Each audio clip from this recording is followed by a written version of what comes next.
다 같이 사도신경으로 신앙 고백하시겠습니다. 전능하사 천지를 만드신 하나님 아버지를 내가 믿사오며 그 외아들 우리 주 예수 그리스도를 믿사오니 이는 성령으로 잉태하사 동정녀 마리아에게 나시고 본디오 빌라도에게 고난을 받으사 십자가에 못 박혀 죽으시고 장사한 지 사흘 만에 죽은 자 가운데서 다시 살아나시며 하늘에 오르사 전능하신 하나님 우편에 앉아 계시다가 저희로서 산자와 죽은 자를 심판하러 오시리라.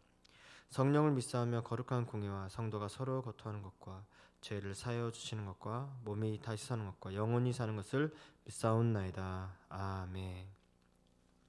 오늘의 말씀은 요한복음 1장 43절부터 46절까지 보겠습니다. 요한복음 1장 43절에서 46절. 요한복음 1장 43절에서 46절까지.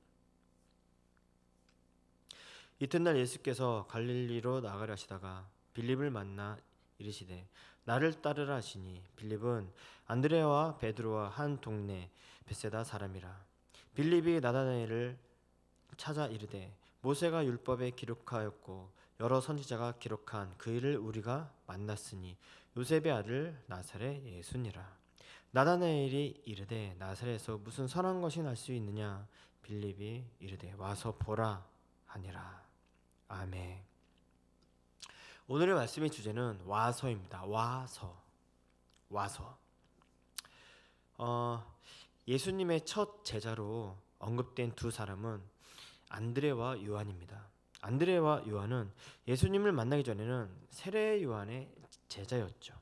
요한복음 1장 35절에 보면은 또 이튿날 요한이 자기 제자 중 두 사람과 함께 섰다가, 그런데 이때 세례 요한은 예수님이 지나가는 것을 보고 그를 가리켜 보라 하나님의 어린 양이로다 라고 말을 합니다. 그랬더니 요한복음 1장 37절에 두 제자가 그의 말을 듣고 예수를 따르거늘.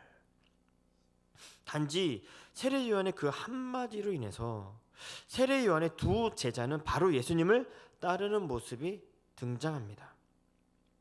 이 모습만 보면 정말 두 제자가 너무합니다. 스승이었던 세례 요한을 그렇게 쉽게 버리고 바로 예수님께 가다니 말이죠. 그렇게 생각할 수가 있죠. 옆에 있던 세례 요한은 아마 민망해 할 수도 있고 분노가 있을 수도 있어요. 내가 제자를 정말 잘못 키웠구나, 이렇게 말할 수도 있는 상황이죠. 아니 그래도 그렇지 그렇게 쉽게 스승을 버리고 바로 떠날 수가 있는 경우가 대체 어떤 경우입니까? 혹시 여러분들이 세례 요한이다 라고 한번 생각해 보십시오. 정말로 제자로서 훈련을 잘 시켰고 나의 애정을 전부 다 쏟아부었고 어쩌면 수제자일 수도 있어요. 그런데 그 두 명의 제자가 그 한순간에 나를 떠나버리는 거예요. 어쩌면 배신감도 느낄 수가 있고요. 막 괘씸하다 그렇게 생각할 수도 있습니다. 그러나 우리들은 세례 요한이 누군지 압니다. 성경을 통해서 그를 알 수가 있죠. 제자들은 자기를 자기 사람으로 만들고자 하지 않았어요. 그 제자들을 나의 사람으로 만들지 않는 것이 바로 세례 요한입니다. 이 구절만 봐도 알 수가 있죠. 그래서 그들을 예수님의 제자로, 또한 예수님이 나타난 걸 알고 예수님을 따르도록 그렇게 양육을 시킬 수가 있다라는 것이죠. 분명히 자신의 유능한 제자들이 정말로 예수님께 정말로 보내드리는, 또한 그렇게 훈련을 했었고 그뿐만 아니라 그 제자뿐만 아니라 자신도 그렇게 준비를 할 수 있었다는 것이죠.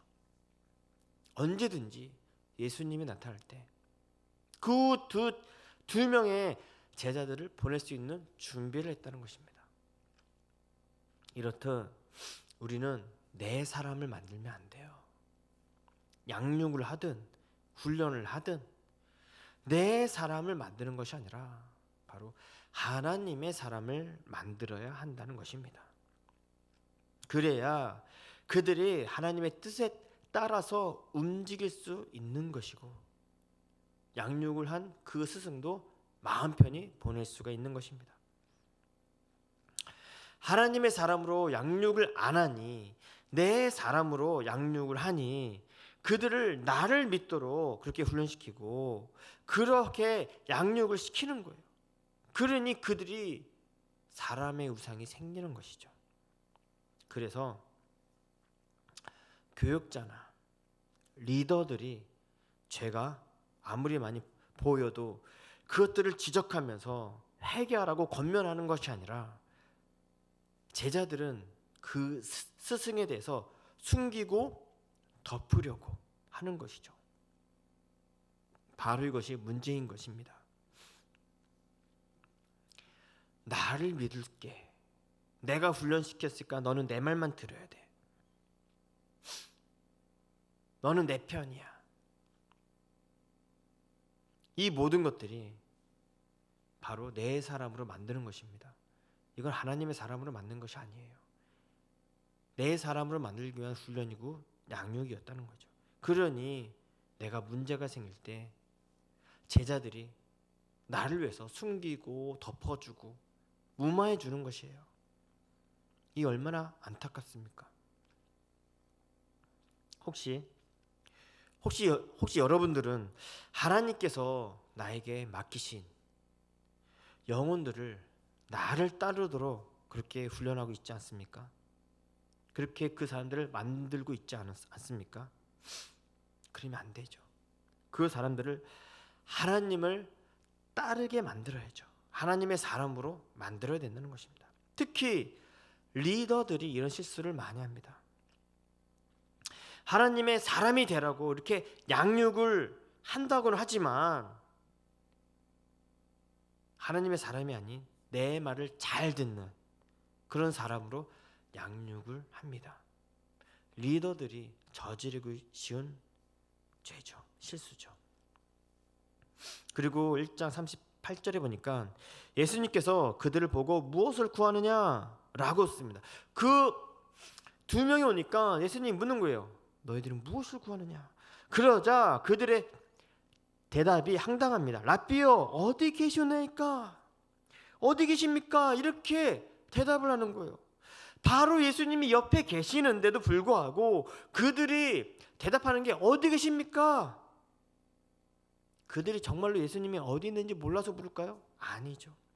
이 말은 궁금증을 유발하는 거예요. 궁금증을 유발해서 선생님 누구십니까? 선생님은 대체 누구십니까? 예수님께서 그들을 보면서 무엇을 구하느냐라고 할 때 그들은 그렇다면 선생님은 대체 누구십니까? 이렇게 궁금증을 유발시키는 것이죠. 그런 뜻입니다.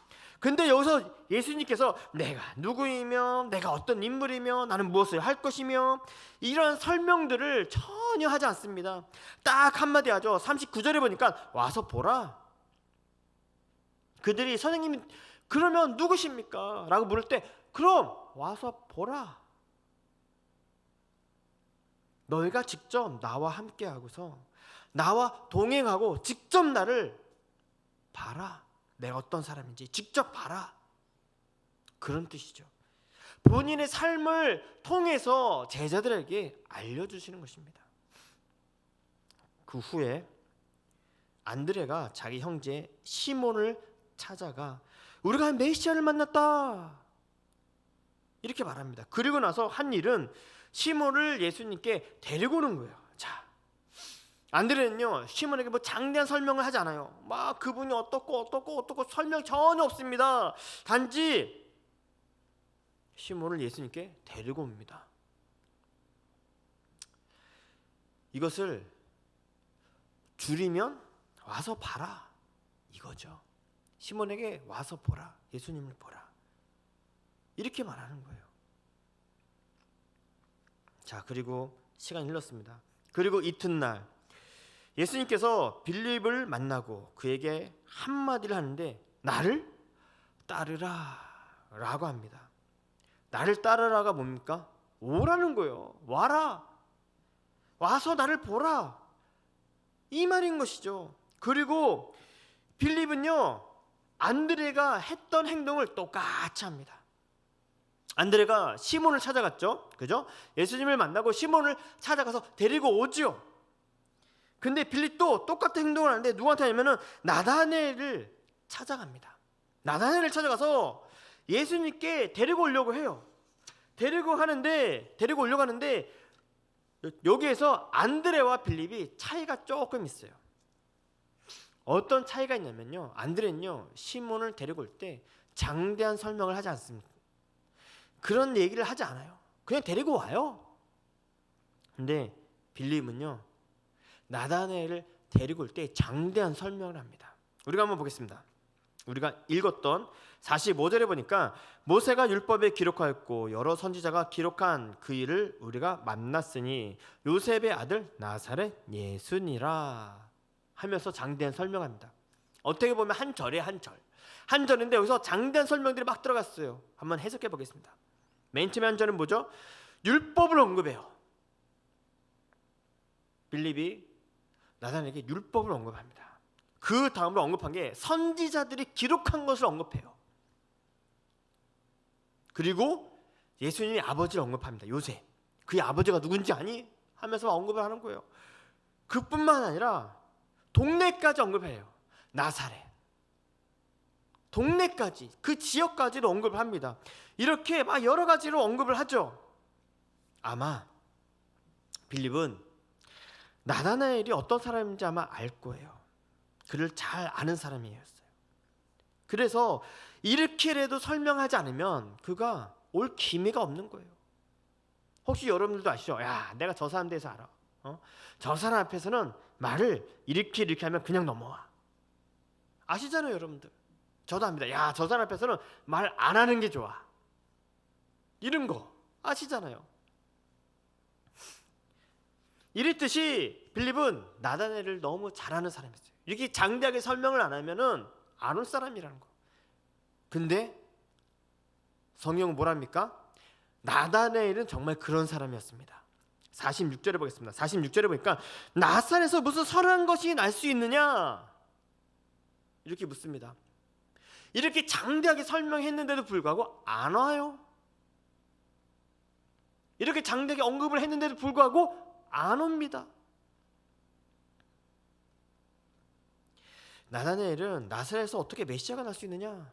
말도 안 된다는 거예요. 믿지 않는다는 거죠. 그러면서 빌립이 마지막으로 내놓은 카드가 이겁니다. 그럼 와서 봐라. 와서 봐라. 와서. 이게 마지막으로 내놓은 카드였어요. 더 이상 설명할 게 없는 거예요. 그분에게서 설명할 게 없으니까 그러면 네가 와서 보라는 거예요. 백문이 불여일견인 거예요. 100번 듣는 것보다 한 번 보는 것이 확실하다는 겁니다. 한 번 보는 것이 확실하죠. 내가 아무리 설명해도 못 듣는 사람이 있습니다. 내가 아무리 설명해도 못 믿는 사람들이 있습니다. 그런 사람들이 있다라는 것입니다. 제가 예전에 양육을 많이 받았거든요. 양육을 많이 받았는데 그 많은 것 중에 이런 양육도 있었습니다. 그 중에 하나가 인간 변화 프로젝트. 거창하죠? 교회를 다니고 하나님을 믿는다고 하지만은 사람이 안 변해요. 그래서 이러한 양육도 생겨나는 거예요. 교회에서는 천사인데 가정에 들어가면 악마가 되는 거예요. 다른 친구들을, 세상 친구들 만나면은 안 믿는 그 친구들과 똑같이 되는 거예요. 특히 사역자가 그렇습니다. 목사, 전도사 같은 이러한 사역자들, 교회와 가정에서 다른 모습이죠. 또 교회와 사회에서도 다른 모습으로 살고 있다는 것입니다. 그 성도들이 모르는, 가족들만 아는 목사님들이 있다는 거예요. 그 성도들이 모르는, 가족들만 아는 부교육자들이 있는 거예요. 그 성도들이 모르는 가족들만은 권사님, 집사님, 장로님들이 있는 거예요. 교회에서는 참 천사인데 집에만 오면 악마로 변해요. 오죽했으면 인간 변화 프로젝트라는 훈련도 있겠습니까? 근데 그것을 추진한 목사님도 제가 잘 아는데 그분도 똑같습니다. 사람은 안 변합니다. 근데요, 제가 여기서 구속사라는 것을 알고 큐티 목회라는 것을 처음으로 우리 교회에서 알았습니다. 처음으로 접했죠. 제가 이것저것 다 따지지 않고 딱 교육자만 보겠습니다. 저까지 포함해서 교육자가 4명인데요. 4명. 딱 교육자만 볼게요. 그 교육자들만 볼 때 그 교육자분들이 변화가 된다는 것입니다.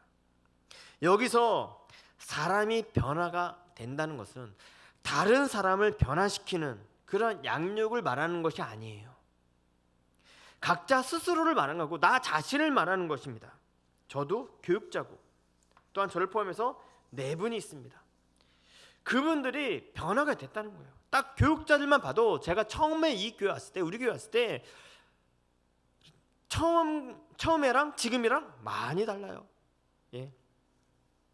다른 부분들이 있다는 것입니다. 그리고 더욱더 확실한 건 제가 변했다는 것입니다. 그거를 제 스스로가 느껴요. 제가 변했다는 것을 제가 스스로가 느껴요. 다른 사람이 변했다는 건 중요하지가 않아요. 내가 변했다는 거, 그게 중요합니다. 하나님은 나 한 사람의 변화가 아주 중요하게 생각하고 있다라는 것입니다. 나다나엘도 예수님을 직접 만난 후에 그의 말씀을 듣고 나서 그의 마음이 녹아내리죠. 이 구속사 사역이, 이 큐티 사역이 무슨 말인지 모를 때도 있습니다. 저희가 안에서 잠깐 얘기를 하자면, 제가 처음에 아마 성도분들도 아실 겁니다. 뭐 우린 다니까요. 처음에 제가 이 교회 왔을 때, 우리 교회 왔을 때 막 큐티하면서 나눔하거든요. 저희 교육자들이 토요일마다 모여서 큐티 나눔을 합니다. 삶을 나누고 자기 죄 고백을 하고 막 그래요. 그러면은 담임 목사님도 막 죄 고백 막 합니다. 왜 그렇게 죄가 많으신지. 제가 20년 넘도록 생각하면서 담임 목사님들은요 거룩해야 됩니다. 죄가 있으면 안 돼요. 죄가 있잖아요. 성도님들이 실망해요. 그래서 담임 목사님이 거룩해야 돼요. 그래서 성도님들이 우리 담임 목사님들을 우리 담임 목사님 이러면서 바라보면서 그분을 닮아가도록 노력을 하죠. 근데 모든 사람들은 다 죄인입니다. 우리 교회에서 담임 목사님이 막 죄를 고백하는데 뿐만이 아니라 교육자들도 죄를 고백하죠. 토요 모임 때. 근데 저는 맨 처음에 어떤지 아십니까? 이렇게 말했습니다. 전 죄가 없습니다. 내 죄가 없습니다. 나는 믿음이 있었고, 나는 하나님에 대한 충성이 있었고, 믿음이 있었고, 오직 주님만 사랑했습니다. 전 죄가 없습니다. 다 남들이 잘못했어요. 남들이. 전 죄가 없어요. 거기서 제가 제일 많이 했던 말은요, 모르겠습니다입니다. 아무리 봐도 몰라요. 내 죄가 안 보여요. 저는 항상 얘기하는 것이 모르겠습니다. 그 말을 참 많이 했어요. 혹시 못 믿으면 저희 교육자들한테 한번 가서 물어보세요. 제가 정말 큐티 나눔할 때 어떤 말을 많이 했는지. 모르겠습니다. 모르겠습니다. 봐도 모르겠습니다. 이렇듯이 제가 무슨 말인지 몰라요. 그리고 나에게도 이게 힘들어요. 벅차요. 맨날 보이지 않는 내 죄를 보래요. 안 보이는 죄를 어떻게 봅니까? 그리고 회개하래요. 그러면서 얘기하는 게 여러분들도 아시는 붙어만 있어라. 제가 여기서 적용한 게 딱 하나입니다. 붙어만 있기. 여러분, 저도 양육을 다 받았고 여기 오기 전에도 많은 양육과 훈련을 받았습니다. 근데 양육을 받을 때 목사님이 붙어만 있으세요. 그래서 붙어 있는 게 아닙니다. 그래서 붙어 있는 게 아니에요. 그 말을 했다고 해서 그래 붙어만 있자 이게 아니에요. 당연히 그 말도 영향은 있었죠. 그러나 저에 대한 최대의 영향은 아니었습니다. 저의 영향은 여러분들이었어요. 여러분들. 제가 아까 전에도 언급을 했지만 교회와 가정에서 전혀 다른 삶을 살고 있죠. 많은 사람들이. 교회에서는 천사인데 가정에서는 악마로 변하고, 교회에서는 천사인데 세상 친구들과 만나면은 전혀 교회를 안 다니는, 하나님을 전혀 모르는 그런 사람과 똑같이 행동하고, 그런 사람들이 많죠. 근데 여러분들이 가끔씩 이 강단에 올라와서 간증을 하지 않습니까? 몇몇 분들이 간증도 하고요. 그리고 몇몇 분들의 삶을 제가 지켜봅니다. 그러면서 제가 느낀 건 뭔지 아세요? 그 간증을 어떻게 저렇게 할 수 있을까? 자기를 어떻게 저런 수치를 드러내면서 할 수 있을까? 그분들은 당연히 수치가 아니겠지만 제 입장에서는 야, 저렇게 어떻게 수치를 드러내면서 이렇게 고백할 수 있을까? 남들, 다른 사람 한 명을 살리기 위해서 나의 이렇게 더럽고 추악한 모습을 어떻게 저렇게 고백할 수 있을까? 내 죄라고 하면서, 그것이 바로 내가 회개해야 될 문제라고 하면서 어떻게 저런 고백할 수 있을까? 여기 뭔가 있다 라는 마음이 생깁니다. 제가 여기서 하나님이 뭔가가 일하신다, 하나님이 정말로 여기 뭔가 행하시고 있다, 여기엔 뭔가가 있다, 그런 느낌을 받는 거예요. 정말로 이 교회에서 빚지고 원통하고 환난 당한 자들이 와서 공동체 안에서 새 힘을 받고 위로를 받고 또한 거기서 성장해가는 믿음의 공동체를 바라본 것이죠. 어떻게 저렇게 할 수 있을까? 결코 쉬운 게 아닙니다. 제가 앞서 언급했듯이 교회 가면요 거룩해야 됩니다. 죄가 있다고 말하면 안 돼요. 담임 목사님이 강당에서 주일 설교하는데 저는 이런 죄가 있습니다 그러면요 성도들은요 실망하고 그 교회를 나가버립니다. 어떻게 저런 죄를 지으면서 설교를 할 수 있어? 어떻게 목사가 될 수 있어? 이러면서 성도님들은 더 거룩한 곳으로 이동을 합니다. 저도 그랬고요. 저는요 은혜 받으려고 여러 집회, 여러 부흥회, 여러 컨퍼런스, 여러 훈련, 양육 많이 돌아다녔습니다. 분명 거기서도 하나님의 임재가 있었고 하나님을 만난 경험들이 분명히 있었죠. 근데 중요한 거는 내가 변하지 않는다는 거예요. 내가 변하지 않는다는 거예요. 그게 중요한 거예요. 그날은 정말 하나님을 만나서 할렐루야 하면서 아멘 하면서 눈물 콧물 다 쏟아서 주여 이렇게 외쳤는데 그 부흥회가 끝나고 그 집회가 끝나고 집에 돌아오면 다시 원래 모습이 되는 거예요.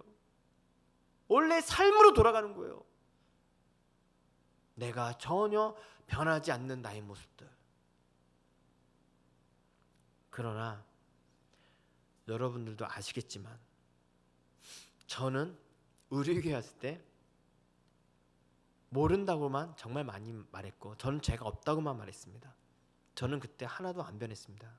그러나 제 설교를 들으신 분들은 아시겠지만 요즘 제가 막 저의 죄를 오픈합니다.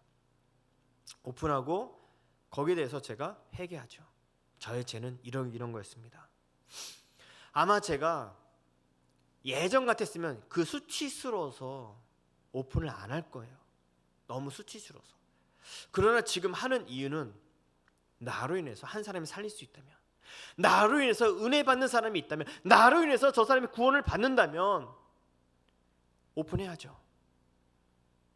그게 하나님의 사역이라고 생각합니다. 그렇게 하나님은 사람을 쓰십니다.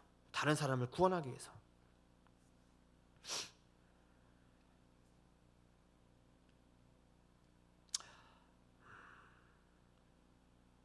그리고 안드레와 빌리처럼 내가 예수님을 만났다면 그들의 가족, 친구들한테 가서 와서 보라 전한 것처럼 우리들도 그렇게 전해야 됩니다. 내가 직접 경험한 그 예수를 전해야죠. 내가 직접 경험한 그 큐티 사역을 전해야죠. 구속사 사역을 전해야죠. 아무리 해도 변하지 않는 나의 모습들이었는데 내가 지금 이렇게 변했다. 너희들 나를 봐라. 나를 봐라. 많이 변했지 않냐 내가. 너도 하나님을 만나야 된다. 이렇게 전해야죠. 그리고 변한 내 모습을 그들에게 보여주는 것입니다. 예수님께서 보여준 것처럼 와서 날 봐라 한 것처럼 우리들도 그들에게 우리의 삶을 보여줘야 된다는 것입니다. 바로 그것이 하나님이 일하심입니다. 나를 통해서 일하시는 거예요. 예수님께서 그들에게 와서 봐라 한 것처럼 우리들도 똑같이 우리의 가족들에게, 우리의 친구들에게, 우리의 이웃들에게 날 봐라 이렇게 해야 된다는 것입니다. 근데 가족들에게 내 모습, 변화된 모습을 보여줘야 되는데 내가 전혀 변화가 안 됐다면, 옛날 모습이랑 똑같다면 그 가족들이 하나님 믿겠습니까? 교회 오겠습니까? 너나 잘 밀어라. 아마 그런 마음이 있지 않을까요? 그러나 변화된 나의 모습이 있다면 아마 가족들이 이렇게 생각할 수 있습니다. 대체 교회가 어떤 곳이기에, 대체 하나님이 어떤 분이시길래 저렇게 망나니같이 사는 남편, 아내, 부모, 자식들이 저렇게 변했을까? 그들이 먼저 궁금해할 거예요. 그럴 때 와서 봐라. 이렇게 우리가 당당하게 말할 수 있어야 됩니다. 그리고 가족들이 그걸 보고 구원의 길로 우리들이 인도하는 거예요. 저도 제가 끊임없이 지금 가족들에게 주저리 막 설명하면서 그러지 않습니다. 끊임없이 어떤 걸 얘기하냐면요, 구속사에 대해서 직접 와서 봐봐 이렇게 얘기하고 있습니다. 직접 와서 봐라. 직접 경험을 해라. 직접 와서 이 공동체를 한번 경험해 봐라. 이렇게 얘기하고 있는데, 근데 지금 코로나19로 인해서 우리가 모일 수가 없죠. 목장 모임도 빨리 해야 되는데 모일 수가 없습니다. 저도 빨리 모이기를 간절히 소망합니다. 그래서 제 소망은요, 빨리 코로나가 끝나서 마무리가 되어서 빨리 저희 가족들이 같은 말씀에, 같은 교회에, 같은 공동체 안에서 속해서 자기 죄를 보고 회개하는 이런 일들이 일어나기를 간절히 소망하는 것이죠. 거룩함을 이어지는 그 공동체 안에 붙어 있는 것이 그만큼 중요하다는 것을 제가 알기에 가족들에게 끊임없이 얘기하고 있습니다. 코로나19가 종식되면 같이 교회 가서 같은 공동체에 있자고. 그리고 가족들도 알았다고 했습니다. 여러분, 우리가 아무리 복음에 대해서 설명을 한다고 해도 내가 변하지 않으면 그 복음을 듣는 입장에선 그 사람들, 그 가족들에게 대해서는 마음이 열리지 않습니다. 분명 복음은 필요합니다. 전하는 거 분명 있어야 되고 분명 필요합니다. 그러나 내가 변화되는 삶을 보여주면 나의 가족들이 그걸 보고 알게 되는 거예요. 아, 저기에는 뭔가 있구나. 제가 우리 교회 와서 느낀 것처럼 정말로 제가 안 변하고 말씀도 알지 못하고 깨닫지 못하고 제가 없다고 그렇게 말을 했듯이 항상 큐티 모임 할 때마다 나는 모르겠습니다 이렇게 앵무새처럼 얘기했던 제가 한 가지 여기에 뭔가가 있어. 성도들을 보니까, 여러분들을 보니까 뭔가가 있는 것 같아. 어떻게 저런 고백을 할 수 있지? 어떻게 저렇게 할 수가 있지? 힘든 걸 어떻게 저렇게 할 수 있지? 저런 적용들을 어떻게 할 수가 있지? 정말 빚지고 환난당하고 원통한 자들이 올 수밖에 없는 교회구나. 여기는 정말 하나님이 일하심이 뭔가가 있어. 그거 하나만으로 저도 버텨왔다라는 것이죠.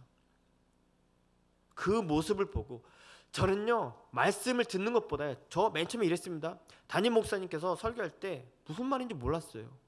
아, 저기 설교인가? 설교를 왜 저렇게 하지? 저건 설교가 아니라 전 간증이잖아.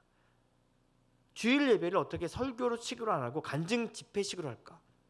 저건 설교가 아닌데. 자주는 아니고요, 가끔씩 이랬다는 겁니다. 가끔씩. 예, 오해하지 마세요. 간증이 너무 길 때, 예. 설교를 별로 안 하시고 간증이 너무 길 때, 예, 가끔 이랬다는 겁니다. 근데 여기서 뭔가 있다는 거예요. 어떻게 그런 수치들을 담임 목사가 어떻게 저렇게 오픈할 수 있을까? 뭔가가 있어. 그거 하나로 버텨왔습니다. 여러분들을 제가 보고. 이렇듯이 가족은요, 나를 보는 거예요. 나를. 가족들은 나를 보는 거예요. 나의 변화된 모습을 보고 그들이 구원에 이르도록 그 길을 우리가 열어주는 것입니다. 우리가 한번 질문해 보시기 바랍니다. 교회를 다니고 큐티를 하고 내 죄를 보고 회개해도 가족들이 나를 볼 때 전혀 변화되지 않는다는 시선으로 나를 보고 있진 않습니까? 우리들은 가족들을 전도할 때 아니면 믿음으로 가르칠 때 많은 말을 하는 것이 아니라 나의 거룩한 삶을 보여주면 됩니다. 예수님께서 제자들에게 와서 보라 라고 한 것처럼, 안드레가 시몬에게 와서 봐라 한 것처럼, 빌립이 나다나에게 와서 봐라 라고 한 것처럼 예수님의 삶을 직접 보여주는 그런 삶이 되는 것이죠. 우리들의 삶을 직접 보여주는 그러한 우리 공동체가 되길 간절히 소망합니다. 기도하겠습니다. 하나님 아버지, 제가 여러 부흥회도 많이 다녀봤고 이 갈급함이 있기 때문에 집회에도 많이 다녀봤고 훈련, 양육, 많은 컨퍼런스 여러 군데를 많이 다녀봤습니다. 분명 거기서도 하나님의 임재는 있었습니다. 분명 거기서도 하나님께서 나를 만져주시고 나에게 찾아오셔서 함께 하셨던 부분 분명히 있었습니다. 그러나 결정적인 거, 제가 변화가 안 됩니다. 변화가 되지 않았습니다. 그러나 구속사 사역, 큐티 목회에 들어오면서 말씀을 보고 내 죄를 보고 회개하면서 처음에는 이해도 못하고 답답하고 내 죄가 전혀 안 보이고 맨날 하는 말이 나는 모르겠다고 이렇게 얘기했던 저의 모습 안에 성도들을 보면서 그래도 여기 뭔가 있네, 하나님의 일하심이 뭔가 있어, 그게 궁금해서 제가 붙어 있었습니다. 붙어 있으니까 나중에 지금에 와서 제가 죄가 보이고 내 죄를 이렇게 오픈하고 다른 사람을 살리는 약재료가 되었습니다. 하나님, 저와 우리들이 이렇게 되기 원합니다. 가족들이 나를 볼 때, 이웃들, 친구들이 나를 볼 때 쟤는 뭔가 있어, 옛날 같지가 않아, 정말 변했어, 교회 다니더니 사람이 변했어, 하나님 믿더니 옛날에 그 모습이 전혀 아니야, 그 하나님 대체 누구길래, 교회가 대체 뭐길래, 나도 정말 궁금해, 나도 다니고 싶어, 이런 마음이 생길 수 있도록 우리와 저를 만져 주시옵소서. 삶이 변화가 되고 내 삶이 변화되어서 그로 인해서 남들이 나를 지켜볼 때 구원에 이르는 길로 인도할 수 있도록, 그러면서 우리가 하는 말이 와서 봐라, 이 공동체가 어떤 것인지, 환난 당하고 고통 당하고 빚진 자들이 어떤 것인지 와서 봐라, 이렇게 우리가 고백할 수 있는 저와 우리들이 될 수 있도록 하나님 이끌어 주시옵소서. 더욱더 하나님을 의지하면서 하나님 말씀 가운데 내 죄를 보고 회개하고 적용에 이르는 삶으로 갈 수 있도록, 예수님처럼 와서 바란 것처럼, 나의 삶 자체를 바란 것처럼 우리들도 가족들에게 그러한 고백을 할 수 있도록 이끌어 주시옵소서. 감사하신 예수님의 이름으로 기도합니다. 아멘. 하늘에 계신 우리 아버지여, 이름이 거룩히 여김을 받으시오며 나라의 임하오시오며 뜻이 하늘에서 이룬같이 땅에서도 이루어지이다. 오늘날 우리에게 일용할 양식을 주시고 우리가 우리에게 죄진 자를 사하여 준 것 같이 우리 죄를 사하여 주시고 우리를 시험에 들게 하지 마옵시고 다만 악에서 구하옵소서. 대개 나라와 권세와 영광이 아버지께 영원히 있사옵나이다. 아멘.